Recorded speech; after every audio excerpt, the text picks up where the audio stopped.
They can bury the truth, but they can't kill the soul. Cut through the noise, get back to what matters.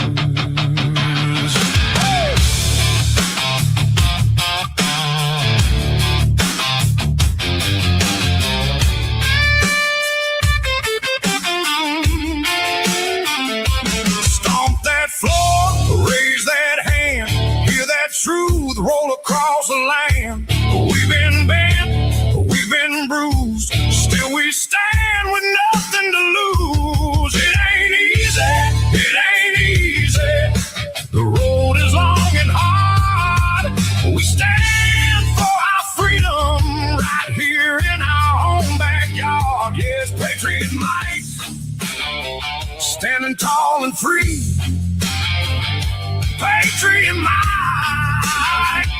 for you and for me.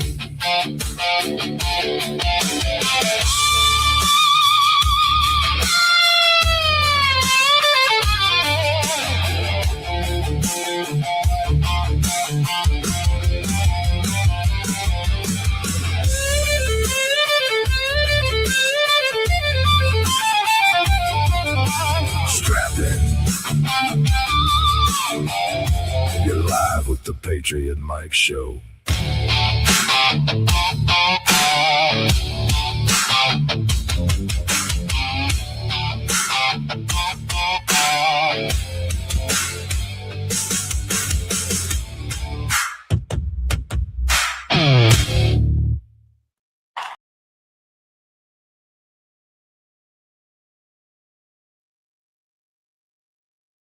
President Trump is real asshole. I keep trying to take Taiwan, but he keeps saying no. He be like, you can't take no Taiwan shit. And I like, why not, nigga? You took Venezuela and Iran and all that shit.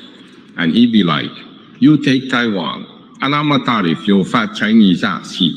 And that hurt feelings. Cause he also got big fat ass from eating McDonald's all day. But he only calling President Xi fat ass. He also keep calling me Kung Fu Panda. That shit ain't right, asshole. Anyway, enjoy Kung Pao chicken totally made of chicken, I promise.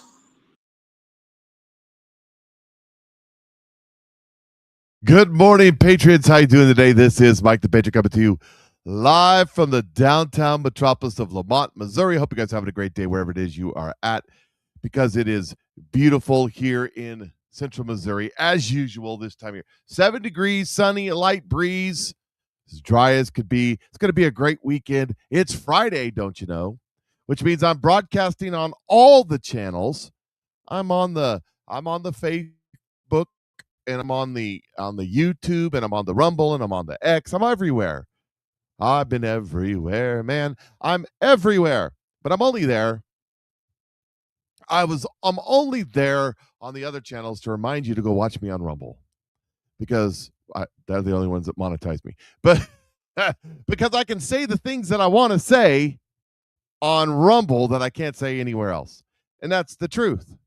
You can also follow me on Telegram, t.me/PatriotMike Thoughts, because I can also say things there that I can't say anywhere else.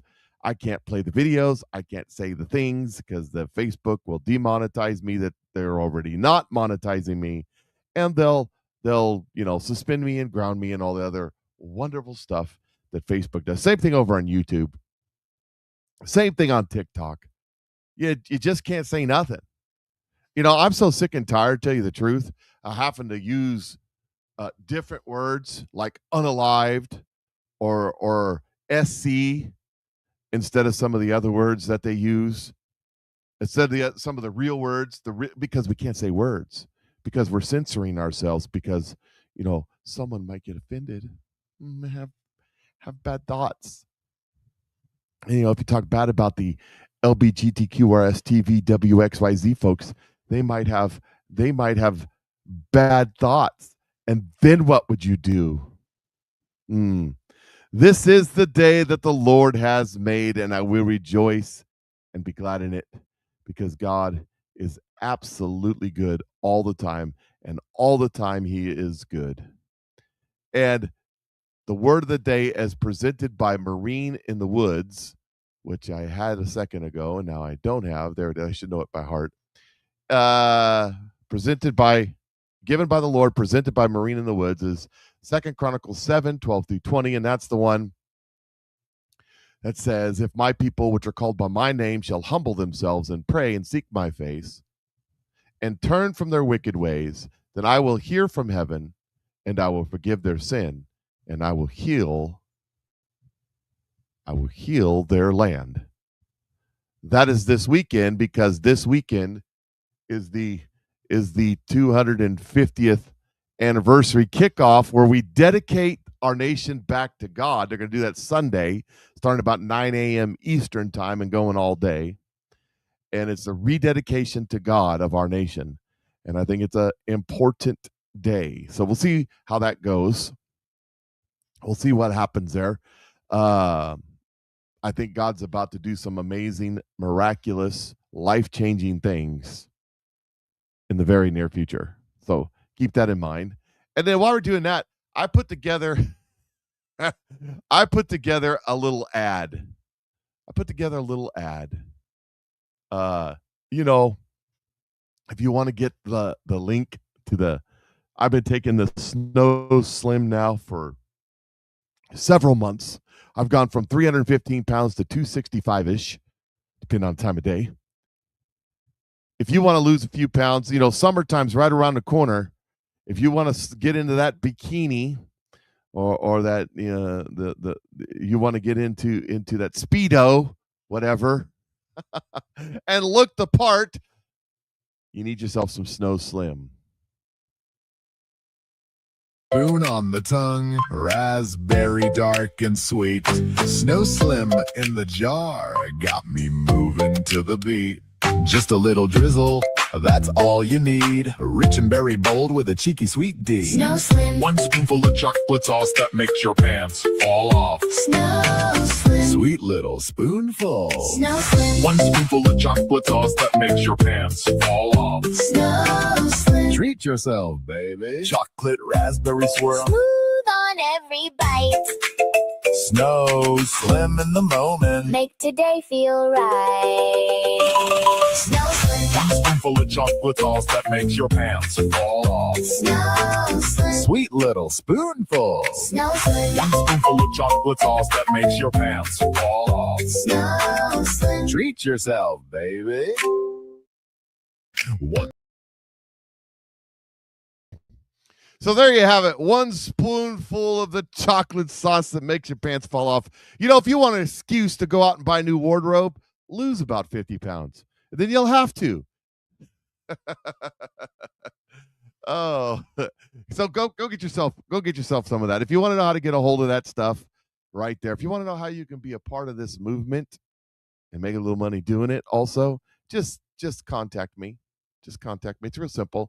Just send a text message to 660-620-2644 or an email to PatriotMikeShow@gmail.com, or you can contact me over on Facebook. Link to Facebook's in the description section over on Rumble. That's right, ladies and gentlemen. It's good stuff. You should give it a try. And then there's this. Speaking of all the crazy stuff that's going on, you always say that too good, but you need to go look up the definition of grifting. And Gavin Newsom's face is right there, right next to Marjorie Taylor Greene and Thomas Massey. Here we go. This is good stuff right here. Hello, are you with the LGBTQ BJJ? Let me shut this down. Slow this down just a little bit. Hello, are you with the LGBTQ BJJ class? Yes. When does it start? About 20 minutes. Okay, cool. Thank you. Why are you dressed like that? Oh, I'm trans, native. What is that?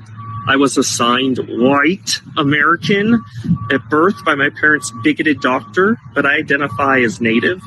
I'm trans indigenous. No one is going to roll around with a guy dressed like that, dude. Excuse me, bigot? I am not a dude. Don't dead feather me again. I am walking tomahawk. from the trans nation. You're mocking trans people. How? They're mocking women.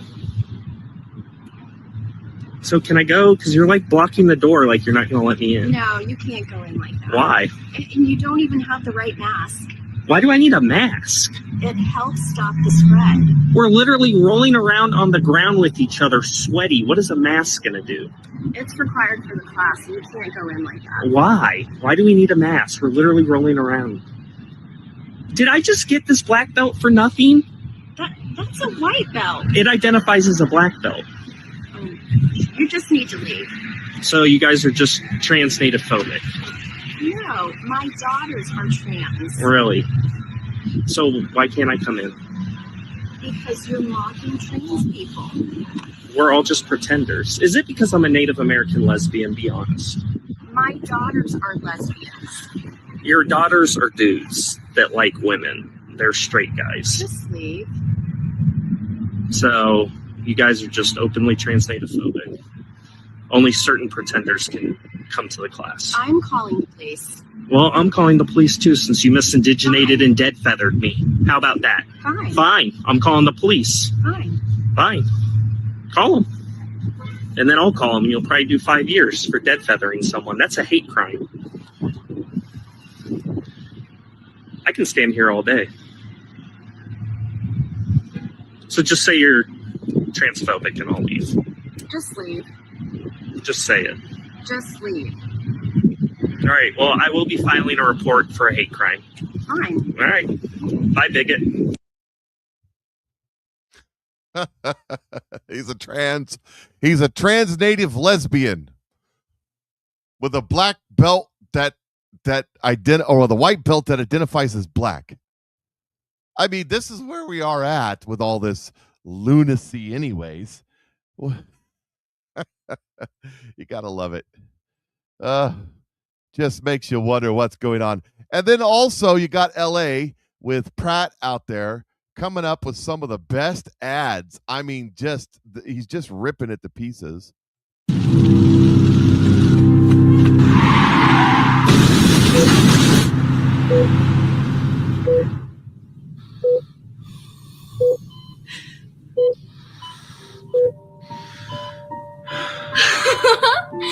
Daddy! You were in a coma. 3 years. MacArthur Park, right? Where are all the needles and homeless people? The mayor fixed it. Wait, isn't this downtown? Where are all the tents? The piss and the shit and the criminal drug addicts? The mayor fixed it. They rebuilt the Palisades? How? The mayor fixed it. Wow. Karen Bass really turned the city around. Karen Bass isn't the mayor anymore, honey. Who's the mayor? Spencer Pratt.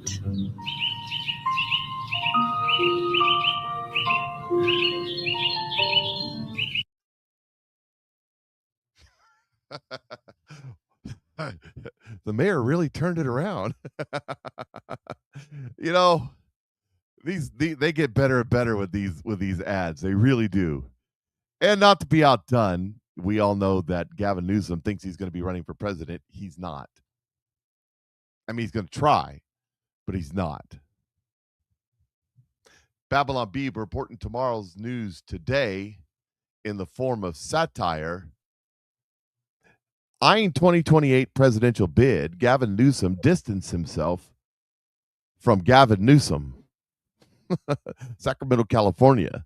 The next race for the White House already showing signs of being in full swing as eyeing a potential 2028 presidential bid, California Governor Gavin Newsom took steps to distance himself from California Governor Gavin Newsom.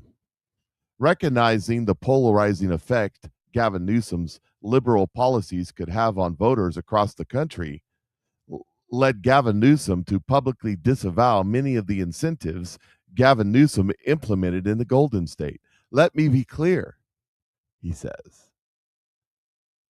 I cannot in good conscience condone my leadership of California, Newsom told reporters in a brief speech outside the state capitol.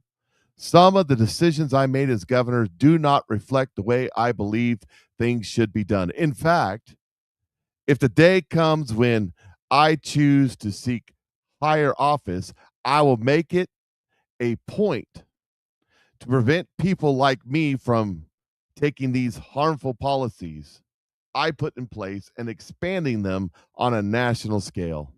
Someone has to stand in the gap to protect this country from people like Gavin Newsom, and I'm that someone. When asked to identify the greatest threat America faces today, Newsom was quick to point a finger at Gavin Newsom. Look, I can't keep getting away with this, which is why I'm on a mission to stop me, he explained. Just look at what Gavin Newsom has done to California. Is that what you want for the entire country to be like? Of course not. It's time for people of this country to reject the destructive ideas of Gavin Newsom by electing someone like me, Gavin Newsom. At publishing time, Gavin Newsom had issued a public challenge to debate Gavin Newsom on the impact of his leadership has had on California. I'm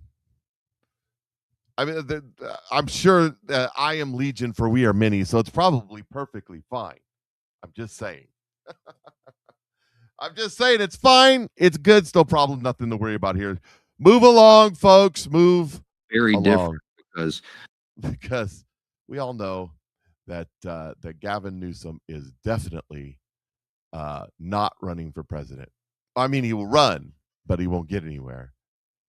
Newsom needs a, well, Marine. Sure. No, there's so many things I could say to that I'm just not going to say. This is on Facebook today. So then there's this story right here. Here's a breaking story about Gavin Newsom's former chief of staff, because Gavin Newsom's going to run against Gavin Newsom's to stop Gavin Newsom's from his chief of staff doing stuff like this. In which Williamson partnered with two other co-conspirators to siphon $10,000 a month out of a dormant campaign fund for Javier Becerra. It was Javier Becerra for State Superintendent 2030.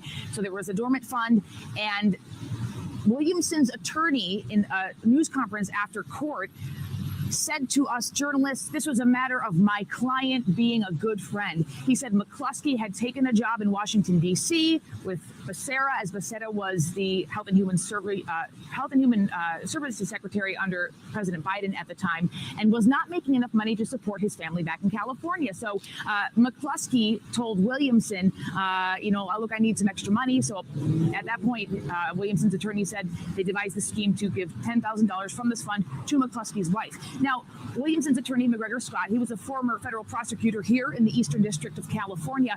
He said $2,500 per month of that $10,000 came out of Williamson's own pocket, that she was kind of uncomfortable with the arrangement, but she did it to help a friend. Now, McGregor Scott, her attorney, also said that McCluskey had told Williamson, hey, I cleared it with Becerra. He's all good with this. I asked if there's documentation of that reassurance, if McCluskey had texted it or something to Williamson. And he said in discovery, it's not public record, but in discovery, there are electronic records of McCluskey telling Williamson Becerra okayed this. So my next step after this live shot here, I'm going to reach out to the Becerra campaign and see his answer to this. He has denied up to this point, knowing that $10,000 a month was being siphoned out of this campaign. So there are some questions I have to ask in my due diligence here before we bring you more reporting later on today.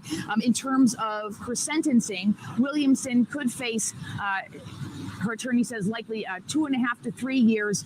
The sentencing will come later in several months. It's currently set for July 9th, but her attorney says it's likely going to happen closer to September and October. And Walt, I should add, there is a question that I'll explore later today on ABC 10 News about the timing of this. So Gavin Newsom's chief of staff is caught up in a scandal where he was just helping a poor friend by channeling money from a campaign fund to his poor friend, a tone of $10,000 a month, so they can get by in D.C. I mean, struggle. It's a struggle in D.C. That's $120,000 a year out of this campaign fund to a friend for reasons. Yeah, that's not the way it's supposed to. You can't do that. Campaign funds are highly regulated. And you're definitely not supposed to do that. So Donald Trump was over in China doing China things. He went on a sightseeing tour and then they sat down and had a long conversation. And it's a win-win-win for everybody. Here's some highlights. Details of the deals China is already committing to in over the last day. Fox Business anchor David Asman trying to put the piece of the puzzle together. David, you've been tracking this. What do you think so far? Because I'm encouraged that we're talking about selling them oil and gas. And I spoke to the senator from Alaska yesterday, and he was telling me that they're looking to explore Alaska, which is a much shorter distance than the Strait of Hormuz. Absolutely, it is, and it's with specific regard to the rare earths. I mean, drill baby drill. Donald Trump's policy about energy doesn't just deal with oil and oil products. It's also talking about the rare earths that we're hoping to develop here in the United States, getting rid of a lot of the onerous federal regulations that happened were goosed up during the Biden administration. We saw them really roll out during the Obama administration. So we're way behind the curve in terms of doing that. But U.S. companies, with all of their ingenuity. So they're talking about going to Alaska instead of Iran to get their oil now.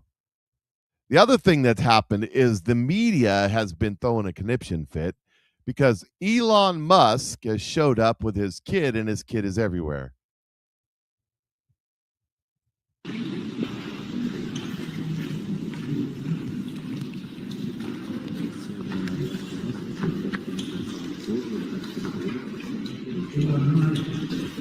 You know, they're mad because they took a picture of the world leaders. And there's Elon with his kid on his shoulder. How disrespectful. You know, could you imagine being this kid? Your dad's arguably the richest man in the world, or second or third place, depending on the day, how much the stock market has changed. And you travel on Air Force One to China to for whatever reason. And you're hanging out in the ritzy Ritz people, all the world leaders, slapping high fives and fist bumps with Marco Rubio and Pete Hegseth and Xi Jinping and the rest. And here you are, this kid. I mean, think of the life this kid's growing up into. I think it's crazy. But it is what it is. Yeah, silver's tanking. It's not that. It's going down. It's going up. It's going down. It's going up. You can't just say silver's tanking, Julie. You got to say the stock market's down. SP 500 is down 82. NASDAQ's down 417. Dow Jones Industrial Average is down 452. Gold's down 154. Oil's up 103. And that's because we're probably going to war again tonight. They're going to bomb the snot out of Iran again tonight. And let's see. Oh, I hit the wrong button. I hate it when that happens. Here's a little more. Here's a little bit more from Fox, just detailing some of the stuff we got. When President Trump came here 9 years ago, he was given a personal tour of the Forbidden City by President Xi. You may not think that's not a big deal, but in China it is. And earlier today, President Xi gave him a personal tour of the Temple of Heaven, which is a revered site here in Beijing, China, one of its most famous. It's on the southern end of Tiananmen Square, a few miles from where we're sitting right now. And that was a first as well. And the reason you point this out is because the respect that Xi is trying to show President Trump is coming with the expectation that President Trump will in turn show the respect that President Xi expects in this relationship that he wants to see as a win-win. Right. We can do it together. It's basically what he's saying. And the other thing from that statement that the Chinese Foreign Ministry put out, Brian, It said the following. He said, we need to find ways to get along well in the new era.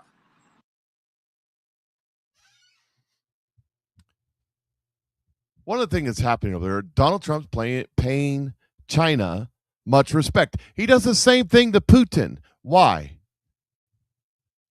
Because we're on the world stage talking with the other world powers. You treat them with respect, they treat you with respect, and then you get deals done. Like buying all their oil from the United States because we're an oil-rich nation, which will put money in our pockets.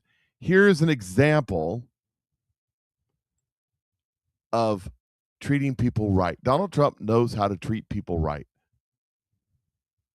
Raise a glass and propose a toast to the rich and enduring ties between the American and Chinese people. It's a very special relationship, and I want to thank you again. This has been an amazing period of time. Thank you, President Xi. 那么再一次感谢习主席，感谢这一美好的欢迎。那么今天晚上，我也想借此机会向您以及彭女士提出邀请，于9月24号邀请你们出访白宫。那我也希望，针对美国人民和中国人民之间深厚的以及持久的友谊，我提议我们进行举杯。那么我们这两国关系是非常独特的一项关系。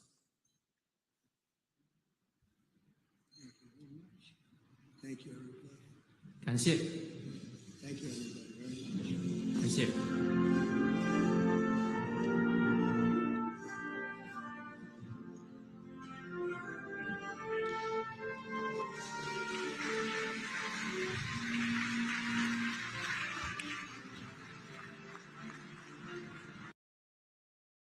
See, it's ceremony. Everything that's going on is ceremony. And that's the point of it. So here's some of the things that we got out of the negotiation with China, if they follow through. Success, right, Ainsley? Well, that's what you're hearing from Sean? Yeah, so I talked to Sean this morning because it's easy. They're 12 hours ahead. So it's 6 o'clock in the morning here. It's 6 p.m. there. So they're getting ready for the state dinner. You see Dina Powell there on the left. You see Marco Rubio. We saw Scott Bessent. So I talked to Sean this morning, and he just finished interviewing President Trump, and that's going to air fully on his show tonight. But I said, what were the takeaways? And he said that President Xi will help with Iran. He said, quote, whatever Trump needs, committed to buy U.S. soybeans, more oil, LNG, which is the liquefied natural gas, and other energy. He agreed to buy 200 jets of the 737 MAX jets from Boeing. He said 200. Originally, it was 500. He surprised Xi, and he invited the president of China to go and meet with all of our U.S. CEOs, Lauren.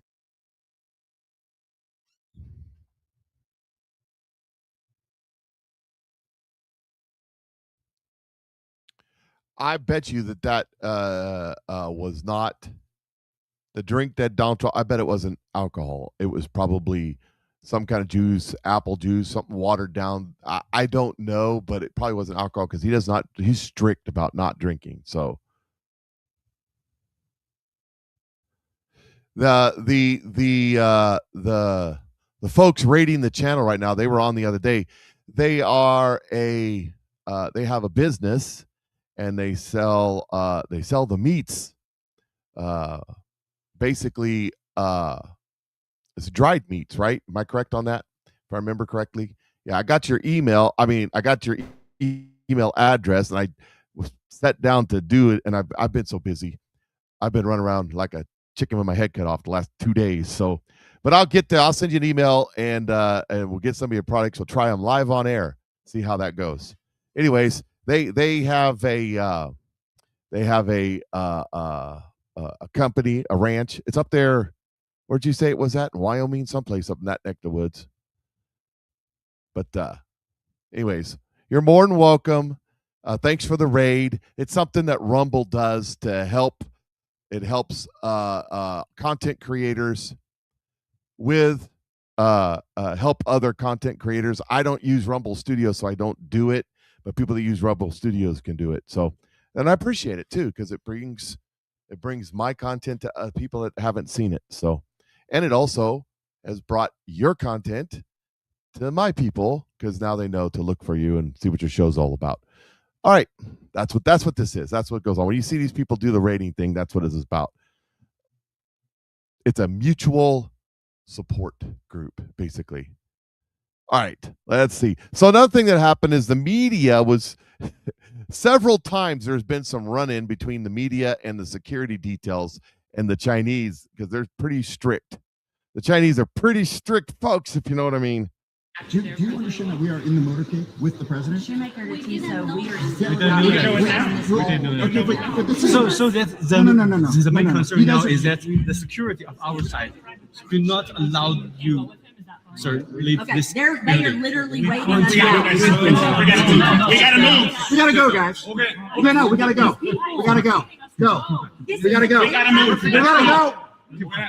Let's go. We're going. Look at this. That is our head of We gotta go, guys. Let's go. He's right. We have to go. We gotta go. Go. We have to go. We are going. Unbelievable. U.S. press, we are going. Go. We are going. Rachel, make sure you're in this. So what was happening is the press was being held up. They're in the motorcade. The motorcade's getting ready to leave. Oh, it's fun. It's fun listening to the press gaggle have a conniption fit. It's always fun for me. Wouldn't have hurt my feelings if they got lost. It wouldn't have. I wouldn't have cared. So, but there's also little Deucey over on Fox. He's talking about it happened with the Secret Service too. But it's China. They're a totalitarian state. They're the real totalitarian state, not like us. Been some heated and physical clashes between the Secret Service and the Chinese police on basically at the back doors of these events, including one very physical standoff where a Secret Service officer was being prevented from taking his weapon in as part of the protective detail. But things have all been ironed out, and as far as we know, the schedule has not been changed because of that. Martha. Yeah, well, it's a tense meeting. I think that is that's pretty clear. Peter, thank you very much. So it's like I said, the Secret Service had a little tussle. Secret Service don't play. It don't matter what country we're in, unless they're failing to do their job at a campaign rally. But that's a whole other story. That's a whole other discussion. Here's Donald Trump. Let me see. Yeah, I'm going to skip that one for now. I've got that one somewhere else. Let's see. We'll get back to we'll interrupt the China moment. Maxine Waters, 87 years old, was questioned about term limits, and listen to what she said. And think, what? Some of these people are too old. But as a spry 87-year-old, I just saw you talk at the Working Families press conference. What do you say to people in my generation who think, okay, some of these leaders are too old and we need to do something about it? I usually don't do press conferences as I'm walking, but let me just say that the way that people should think about elected officials is, what do they do? What can you what can you give them credit for? What can you criticize them for? If you do what it takes to evaluate, then you can decide. Understood. So we shouldn't judge people based off their age, but rather what they do for the people.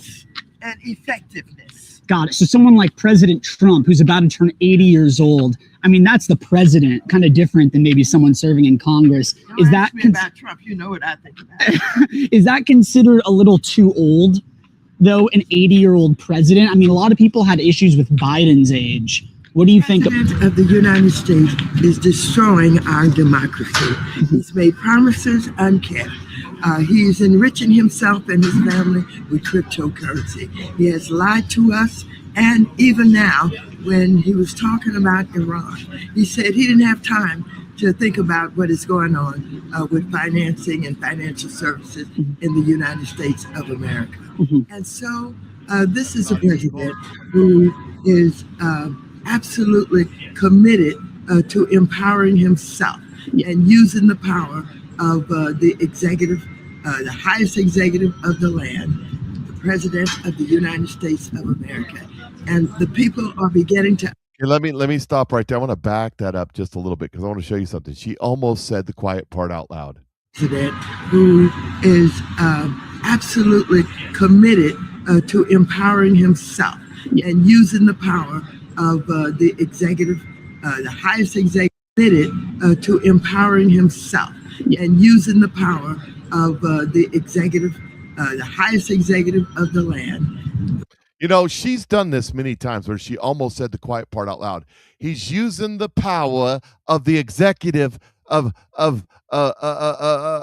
stumble over the word, because what she was about to say, she was using the power of the executive office, which is the constitutional lawful power of the president of the United States. That's Maxine Waters, for those of you who don't know. Using the power of the president of the United States of America. Mind you, she's been in office, I don't know, 122 years, something like that. And Donald Trump's been in office now for 5 years and a month or two. One of them is a tyrant. One of them is not. So she's done this before. There was another time in a hearing, and if I thought about it, I'd have pulled the video up.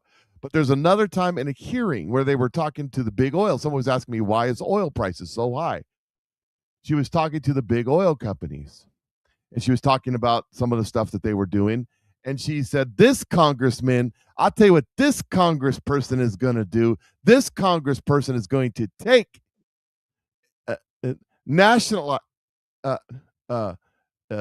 force your companies to obey the law. So she almost said, thanks for the clarification. I thought I was watching Planet of the Apes. Come on. I used to have that video. Damn you, dirty apes. I used to have that video up, but I don't have it set up anymore. But she was sitting there saying she was going to nationalize the oil companies. So you're asking me, why is the price of gasoline up when we are self-sufficient? Well, first of all, government policy. You want to know why things cost the way they cost? Government policy. It's your government's fault. If it was left to capitalism, now mind you, in order to get to pure capitalism, you got to get rid of the income tax. You got to get rid of Social Security. Got to get rid of welfare. You got to get rid of all government subsidies to industry, to college, to persons. All of that has to go away because all of that skews the market. You have to get rid of all government regulations at the federal level. State level can have regulations because anything not, how's it say, enumerated herein is delegated to the states. Do you know where they get just like when I talk about how all these alphabet agencies exist under the executive branch, which is what she was talking about here, they are totally under the control of the president of the United States of America. Completely under that control. If they weren't in the executive branch, they'd be unconstitutional because the Constitution says anything not delegated, enumerated herein is delegated to the states. So like your EPA, for example, it's on an executive branch. The executive's in charge of it. So when Donald Trump says we need to change these things and the EPA says no, they're not listening to what the executive is telling them to do. So when Donald Trump does these things as the executive, it is executive power. And see, when it comes to your oil prices, they've regulated. And the reason they think they have the power to regulate industry, to regulate the marketplace, to regulate your insurance companies, to regulate healthcare, to regulate all this stuff to non-existence, like Ronald Reagan said, the government, the first thing they do is they tax a business, and when it stops, when it slows down, they regulate it, they tax it. When it slows down and stops, they subsidize it. That's what he said, and that's what they're doing, and it's a way of manipulation and control, picking winners and losers. And the reason that they think they can get away with it is it's all under the Commerce Clause the Interstate Commerce Clause and the Health and Welfare Clause in the Constitution. They put it all up. That's not what the founders intended at all with those statements, but with those articles in the Constitution, but that's what they've manipulated it in. So if you want gas prices, here's why gas prices are high. Because we're the number one producer of oil in the world. But we take all the West Texas crude that we get from fracking, and we have to ship it overseas to process it because we haven't been allowed to build refineries in this country since I've been alive. And there are no refineries in the United States of America that can process West Texas crude. So we have to ship all that oil overseas, have it processed, and sent back. That's one of the reasons why gas prices are so high. If we could build 100 new refineries in this country, gas prices would drop below $1. If we took all the taxes, that's the second reason. There's anywhere between 75 cents and $2 worth, in California it's $2 worth of taxes, state, local, and federal taxes on a gallon of gasoline built into the price. So you don't see it. That's the second reason why. And the third reason why is commodities trading. I think one of the things that we're going to have to do in this country, we're going to have to look at commodities trading, and we're going to have to get rid of it. The reason why you're looking at silver price tanking to 76 today from nearly 90 the other day is because people are shorting the market. Same thing with gold. Same thing with stocks and bonds. We need to look at these. Jay Bolin says, I'd settle for 5 or 10 new refineries. Well, Donald Trump has got 3 or 4 new refineries in the works right now. In the next 2 or 3 years, they'll come online. So the other problem is the trading, the manipulation of the market. And that's what we really got going on here is there are nefarious people manipulating the market when it comes to fuel, when it comes to oil, because they want to hurt Donald Trump. So there's more than one thing involved in the price of oil, but all of it has to do with our government. Here's how we fix these situations. Get government out. I bet you the folks raiding with their meat business, the folks raiding the chat room right now, they want to get government out of their business. Because I bet you they're all up in their business. State, local, and federal. That's just the way that it works, ladies and gentlemen.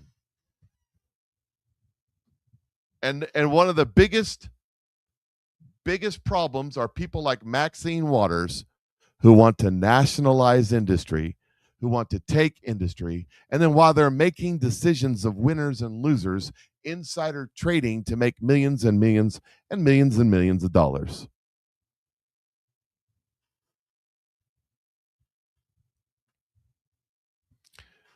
Carol says the oil billionaires are making billions more and excuses for prices we get.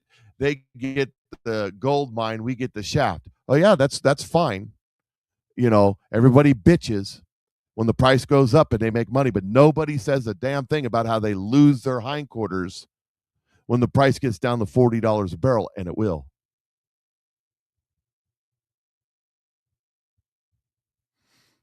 Most of the world can't make money at $40 a barrel, but the United States can. But nobody talks about that.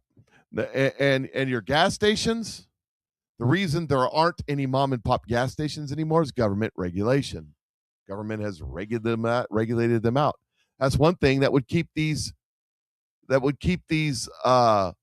monopolies on gas honest, is if you had some independent gas stations, but you can't have independent gas stations because they can't afford the EPA regulations they put on everybody.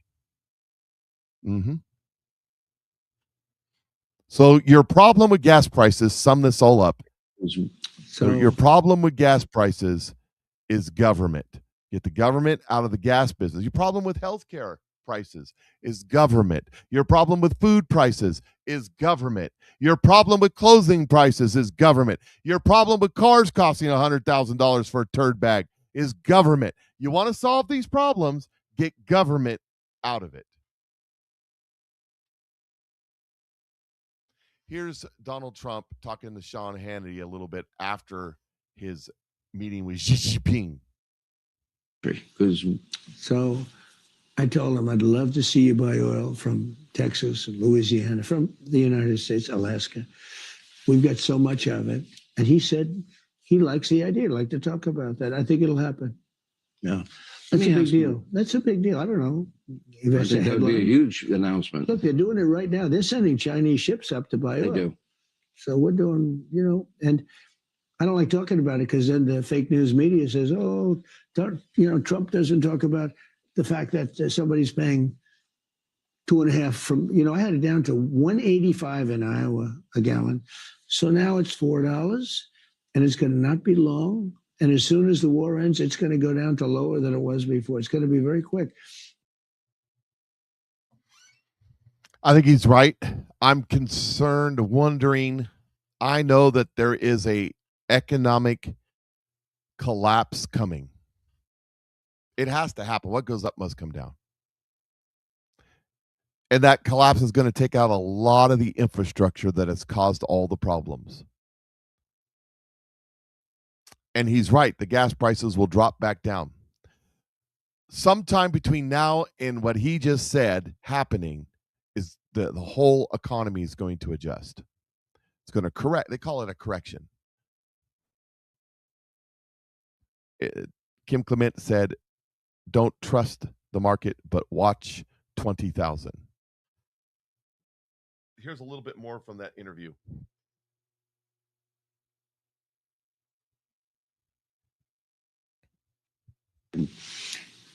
President Xi, to me, as very tough, all business. Yeah. You're not describing the type of business that he normally used to do. Do you think that your relationship has evolved to the point where, he can go along with your spontaneity? I think he's a warm person, actually, but he's all business. He's, there's no games. There's no talking about how nice the weather is. Oh, let's look at the stars. Let's look at the sun. No, he's all business. And that's, I like that. I mean, that's a good thing. No games. I say it about him, and I could say it about some, not as complimentary, frankly, for the most part. But I say about him that if you went to Hollywood and you looked for a leader of China to play a role in a movie, central casting. He's central casting. You couldn't find a guy like him. Even his physical features. He's tall, very tall, and especially for this country because they tend to be a little bit shorter. You look at the military. I mean, the military today was incredible. That military marching was incredible. But no, if you went to Hollywood, you're not going to find a guy to play the role. He's good.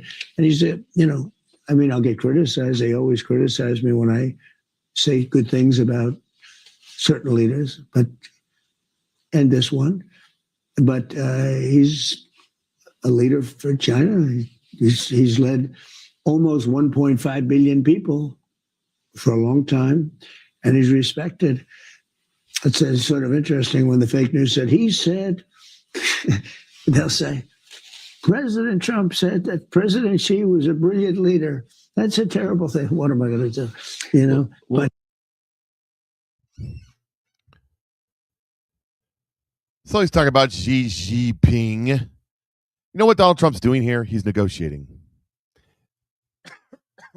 He's negotiating with flattery. And he's treating Xi Jinping like a human being. And you got to understand, he's the leader of the free world. We're the most powerful country in the world. And he's given respect to somebody who is a peer-to-peer adversary, whether it's in economics or war or we both have our worldwide ambitions as nations, and Donald Trump's paying respect to that. That's how you get a deal done. This is just the beginning. He says this, when President Xi very eloquently referred to the United States as perhaps being a declining nation, He was referring to the tremendous damage we suffered during the 4 years of sleepy Joe Biden and the Biden administration. And on that score, he was 100% correct. Our country suffered immeasurably with the open borders, high taxes, transgendered for everybody, men and women's sports, DEI, horrible trades deal, rampant crime, and so much more. President Xi was not referring to the incredible rise of the United States has displayed to the world during the 16 spectacular months of the Trump administration, which includes at all-time high stock markets and 401ks, military victory, and thriving relationship in Venezuela, the military decimation of Iran to be continued, strongest military on earth by far, economic powerhouse again, with a record $18 trillion being invested into the United States by others, best U.S. job market in history, with more people working in the United States right now than ever before, ending country destroying DEI, and so many other things that it would be impossible to readily list. In fact, President Xi congratulated me on so many tremendous successes in such a short period of time. 2 years ago, we were in fact a nation in decline. On that, I fully agree with President Xi. But now the United States is the hottest nation anywhere in the world. And hopefully our relationship with China will be stronger and better than ever before. You see what he's doing there? You see how he did that? Donald Trump is the greatest. He's the greatest negotiator, business tactician to ever exist. And it's an anointing by God. I don't care what you say. It's why he doesn't fail. You talk about anointings by God, go read Job. Job was anointed by God, and everything he did succeeded, not because of Job, but because of God. That's what the Bible says. And that's what Donald Trump is. He's anointed by God. And it's about glory to God. I know people don't like that. Gee whiz. I don't care. It is what it is. Here's something else that was happening in China. And it's kind of interesting. It says the U.S. delegation in China is under strict digital lockdown. The entire U.S. delegation, led by President Trump, has left their personal smartphones, laptops, and tablets at home. Instead, officials, aides, and Secret Service personnel are using specifically issued clean or burner devices with heavily restricted functionality and limited data access. U.S. federal guidelines strictly prohibit plugging any equipment into unknown USB ports or local charging stations due to the high risk of malware and data theft. Only verified government chargers, and power banks are permitted. American officials are operating on the assumption that every Wi-Fi network and every electronic device in China is potentially compromised, and they are. You want to know something? We do the same thing here. When the Chinese come and visit here, we're doing the same thing to them. But we got even greater technology than that, don't we, Mike? Don't we, Marine? These extreme digital hygiene measures apply not only to government officials, but also to the CEOs of major American corporations accompanying Trump. China's embassy spokesperson Lu Pinggu has rejected all accusations of cyber espionage. Oh, yeah.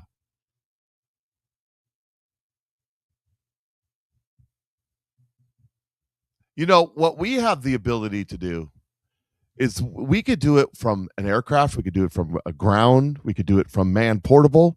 We have devices that can access any of your electronic equipment, your television, your routers, your phones, your laptops, your computers. If it's an electronic equipment, they can access, they can forcibly access it and take any information they want off it and put any information they want on it from a distance without any passcodes or anything like that.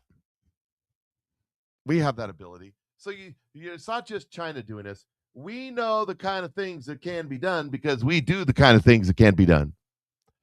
I'm just saying, we're just as guilty.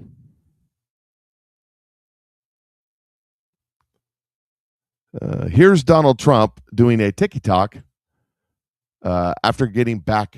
I don't think he did it over in China. I think it's after he got back. They posted this. I'm in China. We had the greatest CEOs in the whole world. We had about 30 of them, and they were pitching President Xi on doing business in China. I think they were successful.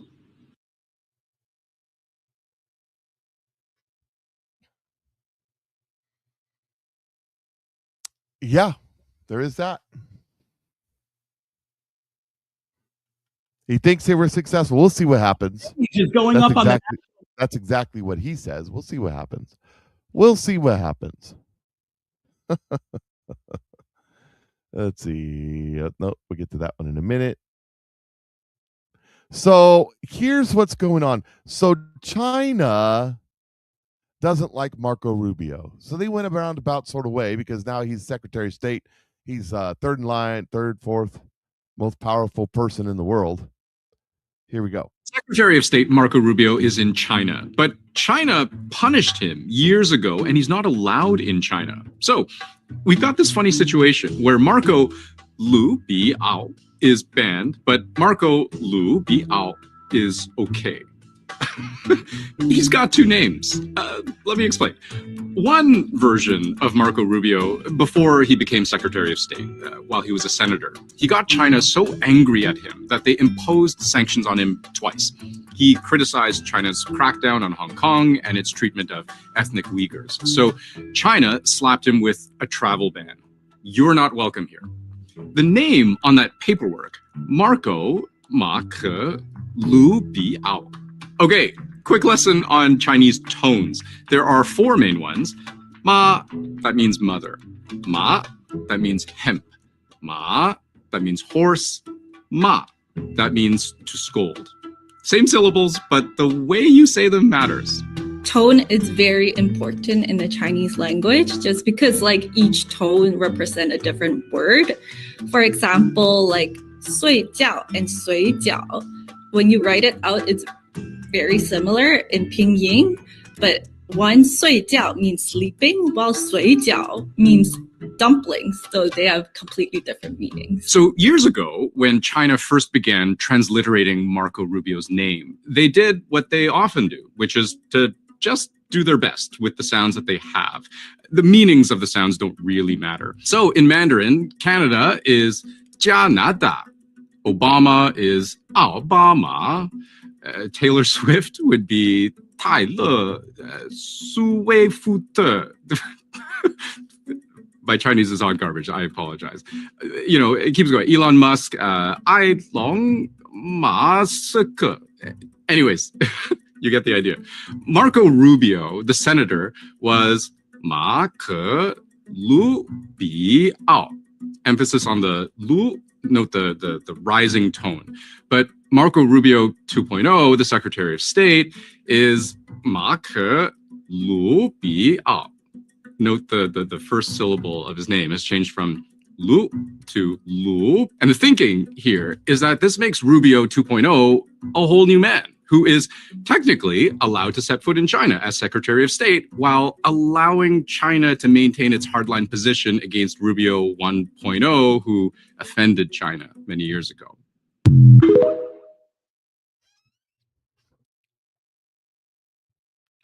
Carol, he says, why do I feel like Trump is running out of time to bring any permanent real changes to increase freedom and stop the ability for the government to control us, blah, blah, blah.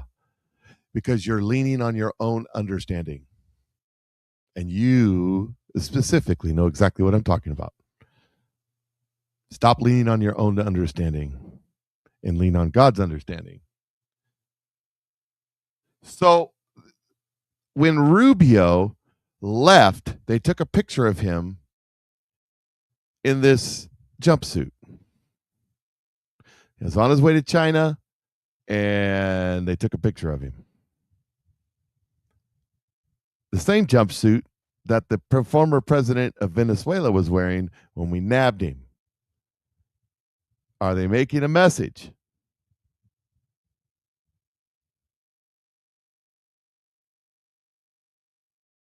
Interesting, right? Very, very interesting. to answer your question, we'll get back to the Rubio stuff. Just so I want you, Carol, this is for you. It's funny how this just lined up the way that it did. Just happened to be here. They tried dividing MAGA. They failed. They tried fake influencers. They failed. Assassinations. They failed. Impeachments. They failed. Indictments. They failed. Tried to convince everyone Trump wasn't delivering. Don't fall for it because it's failing. And now they're trying to unite the left. That will fail too. MAGA just won 26 out of 26 primaries yesterday. MAGA is not dying. MAGA is 10 times stronger than before. You see, Pratt out in LA is MAGA, or should I say MLGA. Make LA great again. Because this isn't a right or left thing. This isn't a right or left thing. This is a American thing against the New World Order thing. That's what this is about. So back to the on that same subject, let me get this in too. We know that the Prime Minister of Canada a few days ago met with Barack Obama, George Soros Jr., and a mix of global figures and intelligence operatives like Pete Buttigieg. He was up there too in Toronto in a closed-to-media event. Obama gave the keynote address. The criminal syndicate leader just met with the criminal syndicate.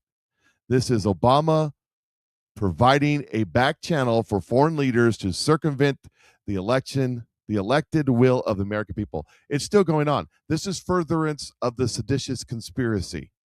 It's still going on. The world is the deep state world is aligning against this president. And let me go back to the Marco Rubio stuff. Secretary of State Marco Rubio wore the same Nike tracksuit on Air Force One that Maduro was wearing when Trump captured him in Venezuela. I wonder if it's the exact same suit. They just tailored it to fit Marco. Marco's not a very big person. He's a very small person. On the way to meet China's president. Messaging is everything. China was helping Maduro. Listen, China was helping Maduro rig elections and was getting cheap Venezuela oil. Rubio just sent them a message they will never forget. We got your oil. We got your elections. The other day when Donald Trump was asked, are there Venezuelans spilling the beans about what was happening with our elections because the Smartmatic and the Dominion voting machines and all that stuff was invented in Venezuela? And he said, maybe a little bit. Oh, he's not going to spill the beans, but stuff is coming, ladies and gentlemen. I told you the SAVE Act will not pass. They will not pass the SAVE Act at all. It's not going to happen. It's not going to happen.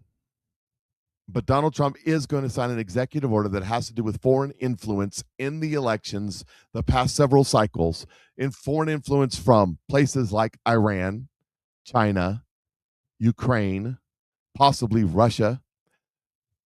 That's what the real scandal is.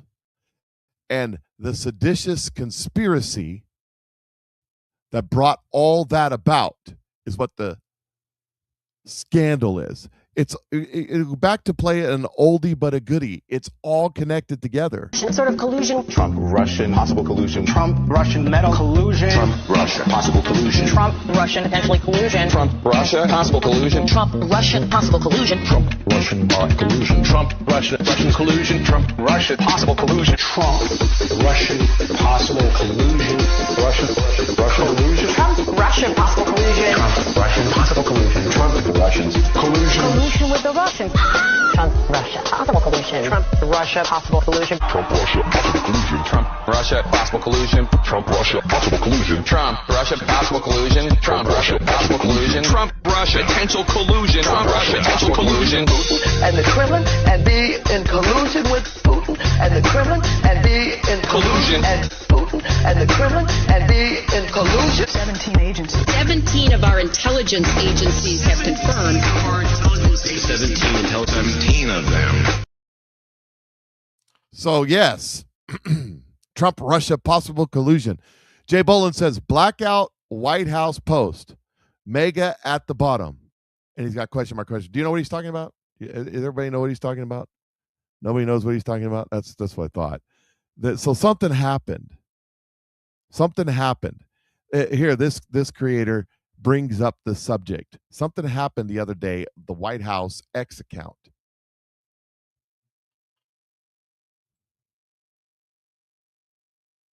Okay, I'm going to need some of y'all's help with this one. Crowdsourcing opinions. What on earth do you think the White House is trying to say? Because I was just over on X, and when I saw what the White House X account just posted, at first I thought, is something wrong with X? It just didn't seem to make sense to me. Let me show you. So you can see when you scroll to the White House X account, it's black. So I decided to start scrolling. And this is me scrolling and scrolling and scrolling and scrolling some more and still scrolling. And then down there at the bottom, it just says MAGA. Does anybody know what the White House is trying to communicate? All of that dark space and then MAGA at the bottom. I mean, I know that we are just hours away from potentially receiving a response from the Iranian leadership related to the memorandum of understanding that's been presented. They're supposed to be responding to the proposal, which could ultimately lead to the opening of the Straits of Hormuz. That means the free flow of energy. I mean, we also know that the Trump administration has succeeded in grabbing control of all of the economic choke points and the waterways around the world. And then there's this. Do you guys remember when the FBI raided the Fulton County Elections Center and took boxes and boxes and boxes of ballots a couple months ago? And then basically the judge said, hold on, don't open those, because Fulton County was challenging the legitimacy of the warrant that the judge issued. Well, the judge just issued a response and said, yeah, you can go ahead and look at those, FBI. And just the other day, we now have the Department of Justice demanding records for the 2020 Fulton County election workers. They want to know who was working that election, contact information. And then there's this. Back again. I don't mean in 2016 and 17. I don't mean in 2021. I mean they ran it back just now. Explain. In the last election. In the one that just put Trump back in office. They ran the same playbook of getting regurgitated, bogus information, funded by political operatives, seeded into the intelligence community, and that's what we figured out and unlocked. Does that White House X account post indicate that we're moving into a new phase? Maybe a dark MAGA phase? You know, all the things that were done over the last several years of Trump, all the coordinated efforts. You know, you ever, a danger to our democracy, a danger to our democracy, a danger to our democracy, a danger to our democracy, a danger to our democracy. And when I present that to politicians and insiders in media, they say, oh yeah, that was Sinclair Broadcasting. I'm like, no, that was Sinclair Broadcasting on that one. But what about the Trump, Russia, possible collusion? Trump, Russia, possible collusion. What about this one? Into inciting an insurrection, which he did. They said he participated in an erection, and I have to, an insurrection, sorry. If they believe Donald John Trump incited the erection. Let's talk about the fact that President Trump incited an erection. And maybe that too. Who has been impeached for inciting the insurrection at the U.S. Capitol. We understand that the former insurrection, and I have to say, I got up at 5 this morning to do Casey Hunt's show, and I'm exhausted. So, yeah, you can talk about that too, I guess. Maybe we should talk about that too. The president incited an insurrection. Maybe we should talk about the fact that the former president was... You know, an insurrection erection. Although I don't think that was a conspiracy as much as it was God telling you who these people really are and what they really think about. There's a reason why there's a multi-million-dollar slut fund in Congress. So what's going to happen? What does that mean? I don't know. I really don't know what maybe it was just a TikTok error or X error, or maybe it was just a problem. Maybe something didn't work. Mustang says, or excuse me, Mike says, Cuba is already happening. Yep, J6 is coming out. We got some information on J6. There's been a court order to release the body cam footage from Michael Fanone. If you don't remember who that was that tattooed, freaked Antifa type that was in charge of the Capitol Police, that Nancy Pelosi's bestie friend. They loved each other. They never would release his body cam footage. They'd release other people's body cam footage, but not his. By the way, Ray Epps' defamation lawsuit against Fox, somebody's mentioned him in the comments, has been dismissed by the judge. Here's some more on, well, I'm not going to play it. 7 minutes long. Now I'm going to play. No, I'm not. Yes, I am. Here we go. I kind of love the fact that Marco Rubio is there on the plane with him, and he was dressed in the tracksuit.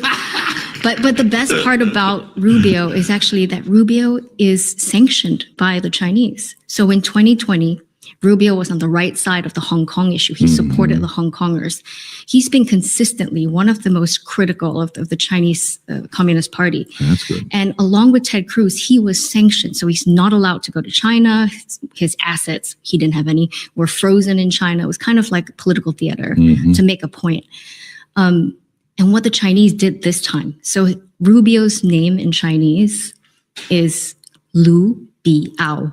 But instead of keeping the sanctions or like rescinding the sanctions, what they did was just change Rubio's name in Chinese so that, now the sanctions don't apply, right? So instead of Lu Biao, they just changed the character of Lu so that it's like, it's a different guy coming in, right? Why would they do that? Because it is a culture which cannot admit any political errors. So I think that is actually, very telling of how the Chinese do things. So what do you think the president is going for? What can we come home with that you're like, okay, well, that's good. Right. There are a few things for America and China to kind of negotiate on. There is a ongoing trade dispute, right? There's been, since Liberation Day, there's been like tariffs here, tariffs there, and then secondary tariffs as well. So one of the things that they're going to be looking to talk about is trade mechanics.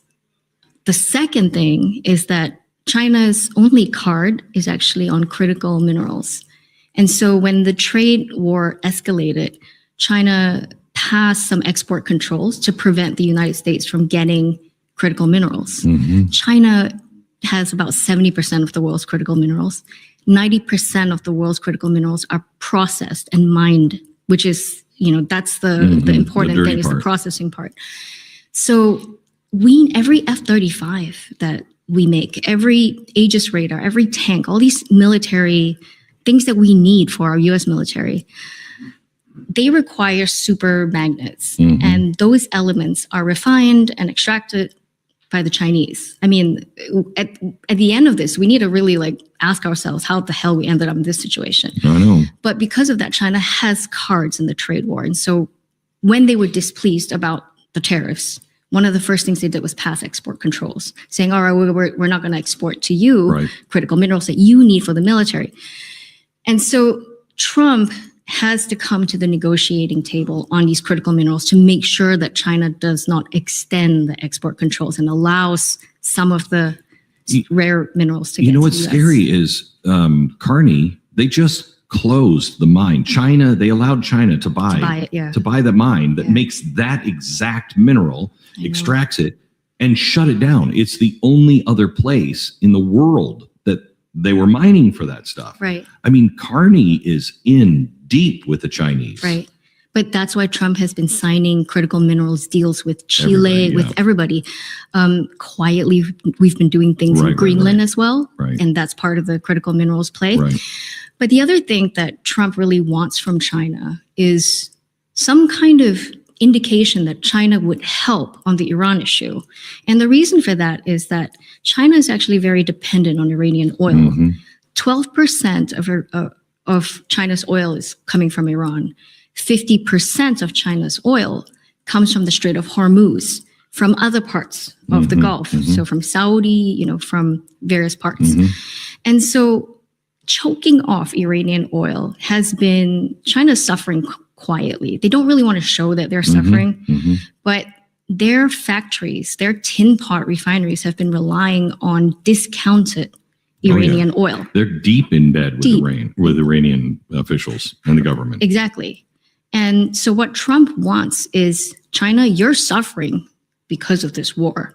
You should be helping us. You want to prove that you're a responsible world actor? Help us pressure the Iranians, because China's the only one that has leverage on the Iranians. So do you think that one of the reasons why it just occurred to me, and this probably is wrong, but one of the reasons he went in recently is this trip's been on the book for a long time, that one of the reasons was to be able to have this card to hold? I don't know if he meant that, but ironically, it's working out that way. It's working out that way that, like, if you actually look, if Trump went to China on January 1st of this year, he would not have the cards he has now. Because after the movement on Venezuela, after the movement on Panama, after the movement on Iran, it turns out that the United States actually has choke point leverage on China. So they have extra cards. And the Chinese do have leverage on Iran. Why is it that nobody in America sees what he's doing with the choke points? I mean, I think this is one of the most brilliant things I've ever seen a president do. This guy, if this holds and we can solidify everything, in 10 years, America is a different place. 20 years, we are really set. And people will look back and go, that was the turning point. This is the turning point, I think, with the way he's controlling, what he's doing all around the world, restructuring absolutely everything, controlling choke points all around the world, and yet nobody seems to notice it. No, this is the bare minimum you can do that would hurt. No, I totally agree, because short of ultimately, America doesn't want to get into a war with its near peer, right, which is China. Yeah. We're trying to avoid that. And so the whole strategy is to deny them in different domains, and one of them is choke points. It requires constant vigilance, because it's not just on choke points. It is on trade. It is denial of, any kinds of leverage the Chinese have, because they've kind of mastered the art of even turning economic engagements into political warfare, right? So everything is political warfare, and slowly they've been eroding that world system. I mean, I see the original sin as allowing China to enter the WTO.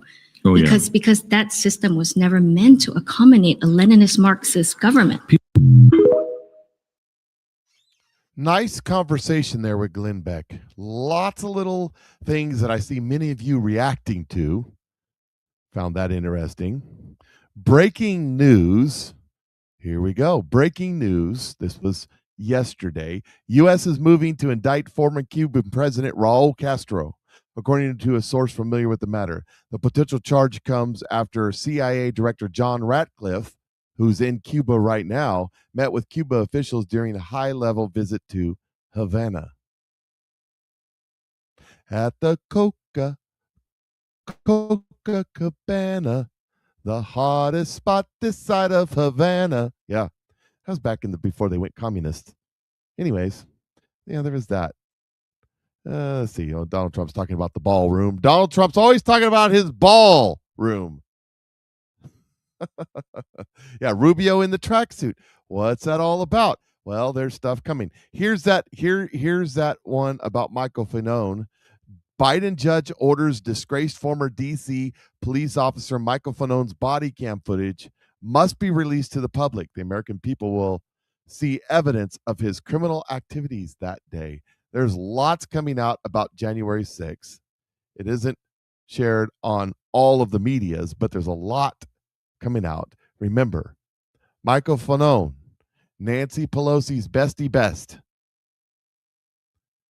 Michael Fanone is Antifa. We're going to find out that he's Antifa. Let's see. Okay, here it is right here. Here is Marco Rubio on Air Force One talking about Cuba, reminding you that Ratcliffe, CIA, is in Cuba right now. There is no economy in Cuba. To the extent there's any wealth in Cuba, it doesn't go to the people. It doesn't even go to the government. The wealth is controlled by a company owned by military generals. They take all the money. They're sitting on billions of dollars. Okay, this is a country where people are literally now eating garbage from the streets, but they have a company that controls all of the money making there that's sitting on $15-16 billion. So it's a broken, non-functional economy, and it's impossible to change it. I wish it were different, but I believe, it's my personal opinion, you cannot change the economic trajectory of Cuba as long as the people who are in charge of it now are in charge of it. That's what's going to have to change, because these people are proven incapable. I hope I'm wrong. We'll give them a chance, but I don't think it's going to happen. I don't think we're going to be able to change the trajectory of Cuba as long as these people are in charge in that regime. These people are not in charge. I mean, I can envision American wealth and companies. It could become the destination. The one.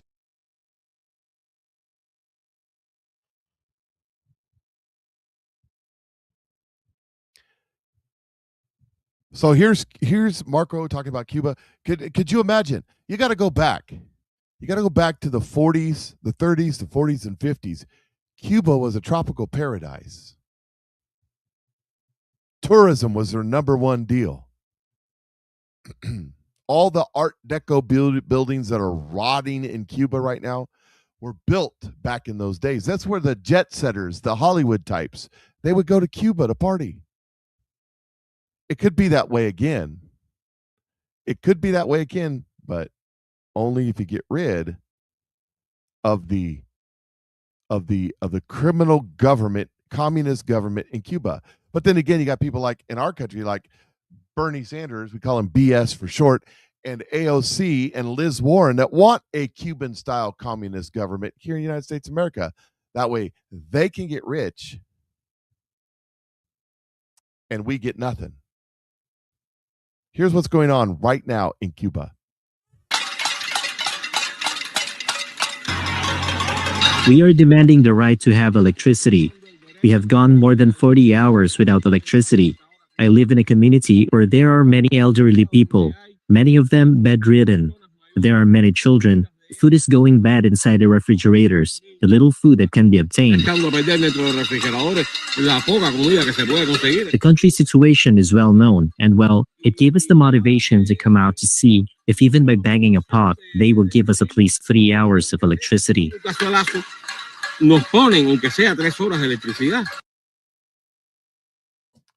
They're banging pots to get an hour or so of electricity in Cuba. Just consider that for a minute. Here's some more visuals from Cuba. It's happening right now. So I was talking about these old Art Deco hotels. Cuba was a beautiful place at one time. Now it's just a trash heap.